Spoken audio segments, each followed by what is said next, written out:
আসসালামু আলাইকুম প্রিয় পরীক্ষার্থী ভাই বোনেরা, আমি আপনাদের সাথে ফৌজদারি কার্যবিধি আইন ধারাবাহিকভাবে আলোচনা করতেছিলাম। আমি এ পর্যন্ত ৮৬ ধারা পর্যন্ত আলোচনা করেছিলাম। আজকে আমি আপনাদের সাথে ৮৭ ধারা থেকে আলোচনা করব। তাহলে ৮৭ ধারায় কি বলছে? হুলিয়া হুলিয়া আসলে কি, যে যদি কোনো মামলার আসামি পলাতক থাকে তাহলে সেই আসামিকে আদালতে হাজির হওয়ার জন্য যে ঘোষণাপত্র প্রকাশ করা হয় তাকে হুলিয়া বলে। এখন এই হুলিয়াটাকে আমরা কিভাবে লিখতে পারি? যে ফৌজদারি কার্যবিধি আইনের ৮৭ ধারা মোতাবেক কোন মামলার আসামি যদি আত্মগোপন করে থাকে, পলাতক থাকে, তাহলে সেই ক্ষেত্রে আদালত তাকে ৩০ দিনের সময় দিয়ে, অর্থাৎ ৩০ দিনের ভিতরে সে আদালতে হাজির হবে, এই মর্মে যে ঘোষণাপত্র জারি করা হয় তাকে হুলিয়া বলে। হুলিয়া প্রবিধান হচ্ছে ৪৭২।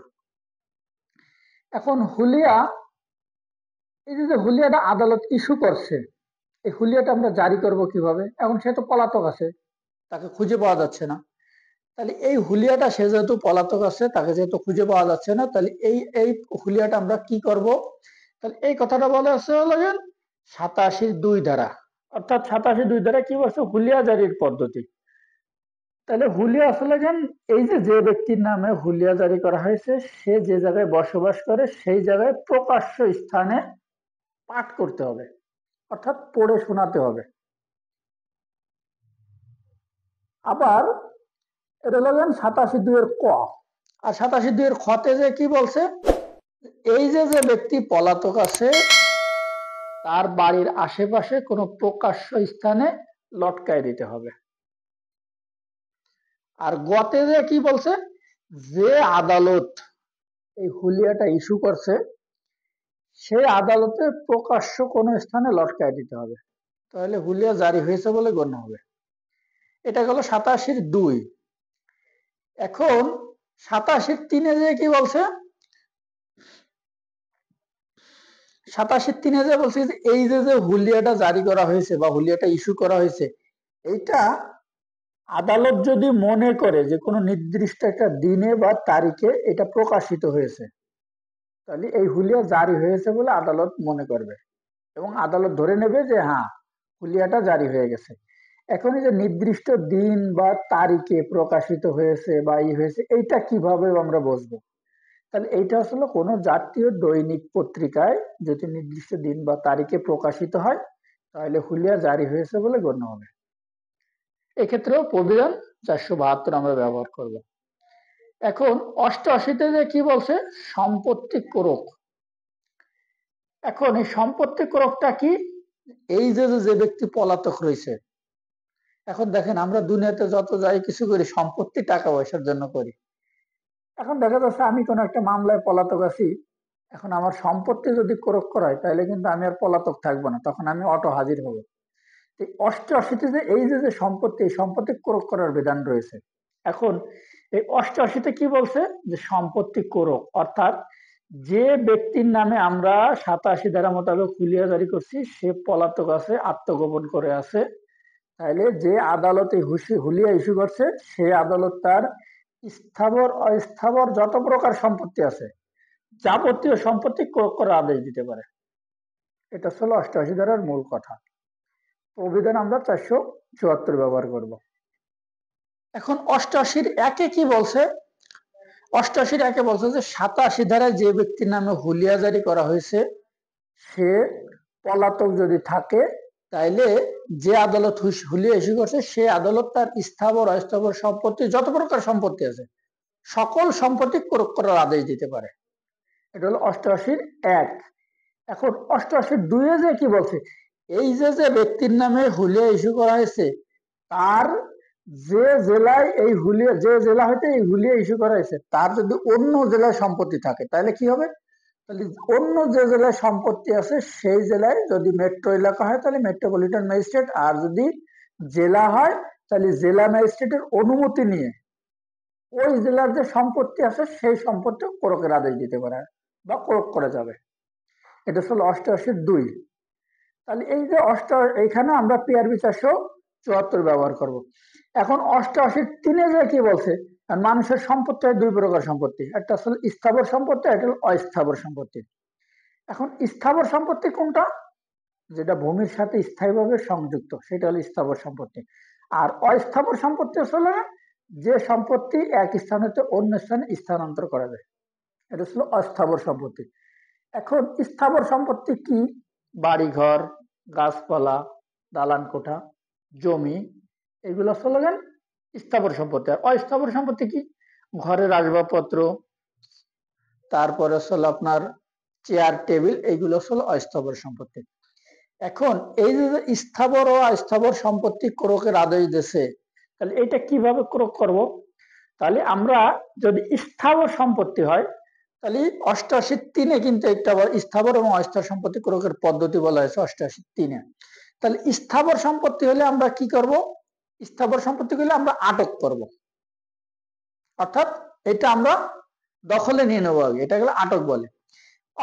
আর আটক করব, রিসিভার নিয়োগ করব, আর হচ্ছে আর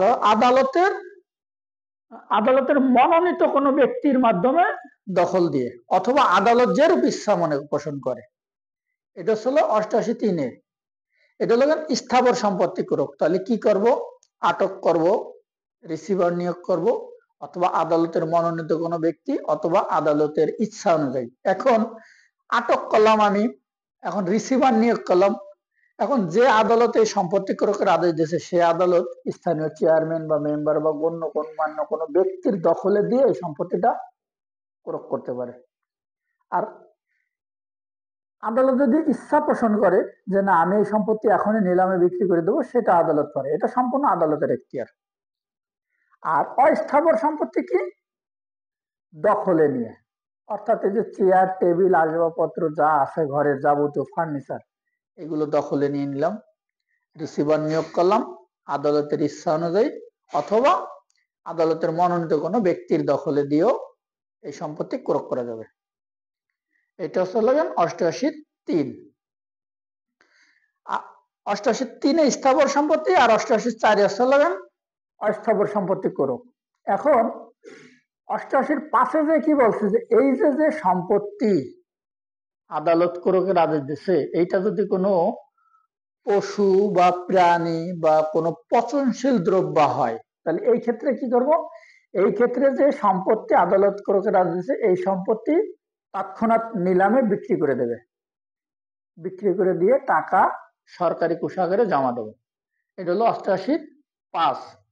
এখন 88(6)-এ কি বলছে, যে এই যে আদালত যারা রিসিভার নিয়োগ করছে বা যারা এই সম্পত্তি দেখাশোনা বা যার হেফাজতে এই সম্পত্তি রাখছে, সেই ব্যক্তি তার ক্ষমতা ও কর্তব্য 1908 সালের দেওয়ানি কার্যবিধির তফসিলের 40 অনুসারে সে নিয়োগ বা ক্ষমতা প্রয়োগ করতে পারবেন। অর্থাৎ দেওয়ানি কার্যবিধির 1908 সালের 40 তফসিলের ক্ষমতা অনুযায়ী সে ক্ষমতা প্রয়োগ করতে পারবে। এটা আসলে 88(6). এখন 88(6)-এর ক। এখন 88(6)-এর কতে কি বলছে? এই যে ব্যক্তির সম্পত্তি ক্রয় করা হয়েছে, এখন সেই সম্পত্তির ভিতরে যদি কোনো নিরপরাধ ব্যক্তির সম্পত্তির অংশ থাকে, তাহলে সে যদি আদালতে আবেদন করে এবং আদালত যদি তার আবেদন যুক্তিসঙ্গত মনে করে বা সঠিক মনে করে, তাহলে আদালত তার অংশ তাকে ফেরত দেবে। এখন এটা কিরকম? মনে করেন যে এক লোকের দুইটা ছেলে, এখন একটা ছেলে অপরাধ করছে কিন্তু আরেকটা তো অপরাধ করে নাই। এখন এই বাবার সম্পত্তিতে দুই ছেলেরই অংশীদার। এখন আদালত তো উভয়ের সম্পত্তি ক্রয় করে নিয়ে আসছে, তাহলে এই ক্ষেত্রে যে আরেক ভাই যে অপরাধ করে নাই, সে যদি আদালতে আবেদন করে এবং আদালত যদি তার আবেদন যুক্তিসঙ্গত মনে করে, তাহলে তারা সম্পত্তি আদালত ফেরত দেবে। এটা হলো 88(6)-এর ক। এখন 88(6)-এর খতে কি বলছে? এই যে সম্পত্তি ক্রয় করা হয়েছে, যে আদালত সম্পত্তি ক্রয় করার আদেশ দিয়েছে, ওই নিরপরাধ ব্যক্তি ওই আদালত বরাবর সম্পত্তি ফেরত পাওয়ার জন্য আবেদন করবে। তাহলে এটা হচ্ছে 88(6)-এর খ। অর্থাৎ এখন দেখা যাচ্ছে কি, আমার বাড়ি এক জেলায়, আরেক জেলার আদালত সম্পত্তি ক্রয় করার আদেশ দিয়েছে, তাহলে যে জেলার আদালত সম্পত্তি ক্রয় করার আদেশ দিয়েছে, আমাকে ওই জেলা বরাবর আবেদন করতে হবে যে এই সম্পত্তিতে আমার অংশ আছে, আমি তো কোনো অপরাধের সাথে জড়িত না। তাহলে আদালত ওটা বিবেচনা মনে করলে পারে বা সঠিক মনে করলে পারে তার অংশ তাকে ফেরত দেবে। এটা হলো 88 খ। আর 88 গতে কি বলছে, এখন এই যে সম্পত্তি ক্রয় করা হয়েছে, এই সম্পত্তি ক্রয় করার পরে যদি সংশ্লিষ্ট আদালত বরাবর আবেদন করে, তাহলে ওইটা আদালত আনা নেয়ার খরচ কাটে রাখবে, আনা নেয়ার খরচ কেটে রেখে বাকি সম্পত্তি তাকে ফেরত দেবে। এটা হলো 88 খ। আর 88 গতে কি বলছে, যে ঘোড়ার ঘতে আর কি, যে প্রকৃত মালামাল ফেরত পাওয়ার জন্য আবেদন যদি আদালত গ্রহণ করে এবং আদালতের কাছে যদি যুক্তিযুক্ত মনে হয়, তাহলে 1 বছরের ভিতরে আবেদন করতে হবে। এবং 1 বছরের ভিতরে যদি আবেদন করে, তাহলে আদালত ফৌজদারি কার্যবিধির 405 এই কথাটা বলা হয়েছে, যে এই যে আদালতে 1 বছরের ভিতরে আবেদন করলো সম্পত্তি ফেরত পাওয়ার জন্য, তখন আদালত ওই সম্পত্তি তাকে ফেরত দেবে। এটা হলো 88 ঘ। এখন 88 উমতে কি হয়েছে, এই যে হুলিয়াদিন ব্যক্তি, অর্থাৎ যে ব্যক্তি পলাতক ছিল, সে যদি এই তার সম্পত্তি ক্রয় করার পরে খবর পাইছে, খবর পাওয়ার পরে সে যদি এসে আদালতে হাজির হয় এবং সে যদি আদালতকে বোঝাতে সক্ষম হয় যে সে এই হুলিয়া সম্পর্কে কিছুই জানে না, তার সম্পত্তি ক্রয় করা হয়েছে, সেই বিষয়টা জানতো না, কিন্তু তার সম্পত্তি যখন ক্রয় করা হয়েছে তখন সে জানতে পারছে, তখন সে আদালতে এসে হাজির হয়েছে এবং আদালতকে যদি বোঝাতে সক্ষম হয়, তাহলে আদালত তার এই যে সম্পত্তি আনা নেয়ার যে খরচ, এটা কেটে রেখে বাকি সম্পত্তি তাকে ফেরত দেবে। এটা হচ্ছে 88 উম। এখন 88 কি বলছে, এই যে হুলিয়াদিন সম্পত্তি ক্রয় করা হয়েছে এবং এই সম্পত্তির যদি মানে কোনো দাবিদার উপস্থিত না হয় বা কেউ যদি সম্পত্তির দাবি না করে, তাহলে এই সম্পত্তি আদালতের এখতিয়ারভুক্ত হয়ে যাবে।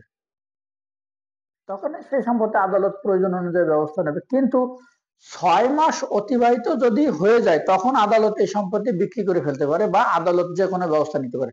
তো 6 মাসের ভিতরে যদি কোনো ব্যক্তি এই সম্পত্তির দাবি করে, তাহলে এই দাবি নিষ্পত্তি না হওয়া পর্যন্ত এই সম্পত্তি আর বিক্রি করা যাবে না, বা এই সম্পত্তির আর কোনো কিছু করার আদেশ দিতে পারবে না আদালত। তখন এইটা নিষ্পত্তি না হওয়া পর্যন্ত এই সম্পত্তি এরকমই থাকবে।